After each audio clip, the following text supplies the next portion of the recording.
Bonsoir à tous, bienvenue. Le corps préfectoral et les forces de sécurité ont vu leur capacité opérationnelle renforcée. Au vu d'assurer une meilleure sécurité aux frontières terrestres, le ministre de l'Intérieur et de la Sécurité a procédé à la remise officielle de 32 véhicules et 300 motos. À partir du 7 septembre prochain, la stratégie de lutte contre les accidents de la circulation entre dans sa phase répressive. À quelques jours de cette date butoir, le préfet de police d'Abidjan a fait une tournée de sensibilisation des usagers de la route, notamment les acteurs du secteur des transports dans la commune de Cocody ce mardi. Dangui. Fourrière improvisée dans le dos du district de police de Cocody. De nombreux véhicules, dont celui de la mine, sont tombés sous le coup de la loi. Pourquoi ça s'est retrouvé ici?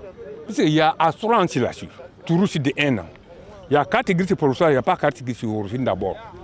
Ça est trouvé ici qu'il n'y a pas de plaque immatriculée.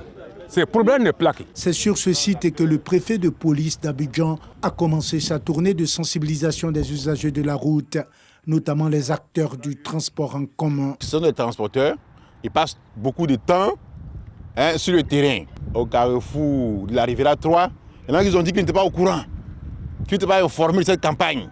Vous voyez, donc il est encore bon que nous ayons au contact pour que demain, ils ne disent pas qu'ils ne sont pas informés. À la question d'un confrère de savoir si les raquettes des forces de l'ordre sur la route ne risquent-ils pas de plomber les efforts du gouvernement de lutter contre l'incivisme sur la route, le préfet de police s'est voulu clair et précis. Nul ne sera épargné par cette campagne-là.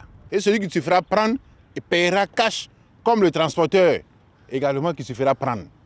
Donc c'est une campagne qui concerne non seulement les acteurs, mais aussi nous qui sommes chargés de faire respecter la loi. Même message de sensibilisation des usagers de la route au niveau des carrefours Saint-Jean et RTI, jusqu'au carrefour de la Vie, où les échanges ont pris des allures de meeting. Le préfet de police d'Abidjan a rappelé aux transporteurs que la phase de répression de l'incivisme sur la route commence le 7 septembre prochain. Congrès de l'Union postale universelle UPU à 3 jours de la fin de sa 27e assise. C'est au pas de course que se tiennent les travaux en plénière. 256 résolutions sont à valider et déjà le nom du pays devant abriter les prochaines assises en 2025 est connu. Il s'agit des Émirats arabes unis. Le coronavirus a eu raison de l'ex-président tchadien Hissène Habré. Il est mort ce mardi en détention au Sénégal à l'âge de 79 ans. Hissène Habré était emprisonné depuis 2016 au Sénégal pour une condamnation à la prison à vie pour crime contre l'humanité. Depuis plusieurs mois, sa famille et ses avocats réclamaient un autre régime que celui de la détention à cause notamment de son âge et de son état de santé fragile.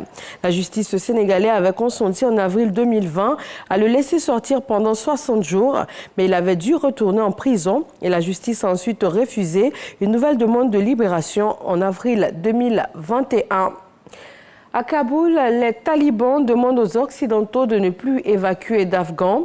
Selon eux, les experts afghans tels que des ingénieurs sont exfiltrés du pays par les Américains et leurs alliés. Ils refusent à nouveau toute extension du délai consacré à ces opérations fixées au 31 août. Un sommet virtuel du G7 devait cet après-midi faire le point sur ces évacuations. Plusieurs dirigeants du G7, y compris le Premier ministre britannique Boris Johnson, dont le pays préside actuellement le groupement, pourraient y plaider auprès du président américain Joe Biden pour qu'il maintienne ses troupes au délai de la date limite du 31 août afin de pouvoir achever les évacuations. Et puis, les athlètes participant aux Jeux paralympiques de Tokyo entrent en piste demain mercredi, au lendemain de la cérémonie d'ouverture et en dépit des règles sanitaires renforcées face à la vague record d'infection au Covid-19 au Japon. Les 4400 participants vont tenter de se partager les 539 titres en jeu. Voilà pour ce flash d'information. Merci de nous suivre sur RTI 1.